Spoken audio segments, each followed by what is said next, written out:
Story 1, The Haunting of Green Haven Asylum. In the heart of the secluded woods, surrounded by a thick blanket of darkness, stood the decaying remnants of Green Haven Asylum. This forsaken place had once been a sanctuary for the mentally ill, but now, it was a nightmarish realm that no one dared to enter. Its tragic history was steeped in misery, cruelty, and despair. Legend had it that in the late 1950s, the asylum's chief physician, Dr. Malcolm Grayson, had taken a sinister turn. Patients who were already suffering were subjected to torturous experiments. It was said that the doctor had grown obsessed with unlocking the mysteries of the human mind. These experiments left the patients physically and mentally scarred, their screams echoing through the long, winding hallways. With mounting complaints and rumors of his gruesome practices, Dr. Grayson was removed from his position, and the asylum was shut down in 1963. However, the haunting tales persisted. Some claimed to have heard the anguished cries of the asylum's former inmates, while others swore they had seen apparitions wandering the grounds. In the early 1990s, a group of urban explorers ventured into the abandoned asylum in search of evidence of the haunting. Armed with flashlights and cameras, they ventured into the crumbling building. As they made their way through the darkened hallways, they could feel an eerie chill in the air. The walls were adorned with decaying wallpaper, and the ceiling sagged ominously. In the basement, they discovered a room that sent shivers down their spines. It was a makeshift operating theater filled with rusty surgical instruments. The remnants of shackles and restraints hinted at the horrors that had unfolded here. The explorers quickly snapped photos of the eerie scene. As they delved deeper into the asylum, the group's camera equipment began to malfunction, and their flashlights flickered. The air grew even colder, and they felt as though they were being watched. Panic set in, and they raced toward the exit. But the exit seemed to have vanished. The hallways twisted and turned, and the explorers found themselves trapped in a labyrinth of despair. The asylum itself seemed to come alive, its walls closing in on them. As the hours passed, the group's desperation grew. They began to hear the disembodied voices of the asylum's former patients, pleading for help. Shadowy figures moved in the corners of their vision, and a malevolent presence hung heavy in the air. Eventually, they stumbled upon a decaying room that had once belonged to Dr. Grayson.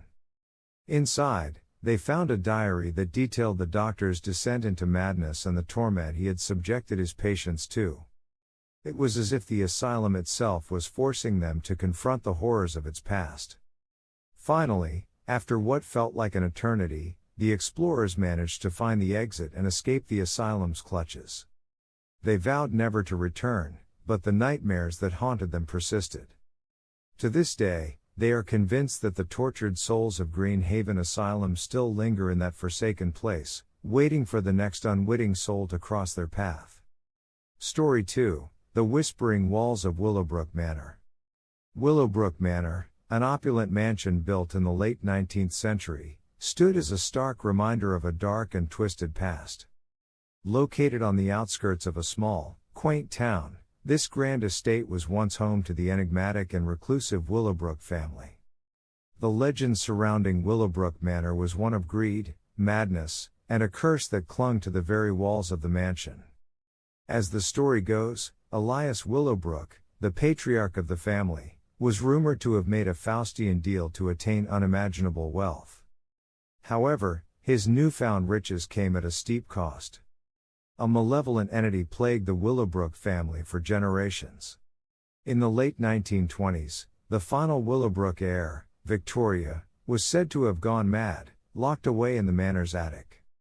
It was rumored that her sanity was devoured by the dark entity that dwelled within the house. Visitors to the mansion reported hearing eerie whispers, the sound of phantom footsteps, and the inexplicable feeling of being watched. In the early 1960s, a group of paranormal investigators decided to unravel the mysteries of Willowbrook Manor. Armed with cameras, audio recording equipment, and their unwavering determination, they ventured into the decaying mansion. The grandeur of the house had long faded, replaced by a sense of foreboding. As they explored room after room, strange occurrences became increasingly frequent. Furniture would move on its own, and cold spots would suddenly materialize. Disembodied voices echoed through the hallways, and unsettling apparitions appeared in their photographs. It was as if the house itself resented their intrusion. The investigators ventured into the attic, the place where Victoria Willowbrook had been confined. It was a chilling experience as they entered the dimly lit space. They found a journal belonging to Victoria, her words filled with madness and despair. She wrote of the entity that tormented her, of its hunger for her soul. In a moment of shocking terror, one of the investigators suddenly felt an icy hand grip his arm, and he was thrust against the wall by an unseen force. His colleagues rushed to his aid, but they were powerless against the malevolent energy that surged through the attic. In a desperate attempt to escape, they made their way to the grand entrance of the manor. But the doors refused to budge. Panic set in as the walls of Willowbrook Manor seemed to close in on them. The investigators were trapped, and the entity's whispers grew louder, driving them to the brink of madness. Hours later, with sheer determination and a collective will to survive, they managed to break free from the mansion's clutches. The investigators left Willowbrook Manor forever changed, haunted by the sinister presence they had encountered. The curse that had plagued the Willowbrook family still clung to the mansion, a malevolent force that fed on the fear of those who dared to enter. Story 3: The Spectres of Abandoned Mines. Deep within the desolate landscape of abandoned mines, a place shrouded in darkness and despair, lay a labyrinthine network of tunnels that had once been a thriving hub of industry. However, the mine's history was marred by tragedy, as countless workers had lost their lives in the treacherous depths.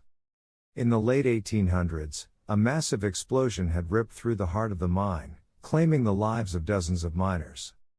It was an event that left the community of Abaddon devastated. The mine was closed soon after, deemed unsafe and haunted by the spirits of the deceased. Over the years, reports of spectral apparitions and strange occurrences in the vicinity of the abandoned mine began to circulate. Locals spoke of ghostly figures seen wandering the entrance of the mine, their faces obscured by soot and grime. Unexplained voices echoed in the darkness, and visitors to the area claimed to have heard the agonized cries of the trapped miners. In the 1990s, a team of intrepid investigators decided to explore the haunted depths of abandoned mines.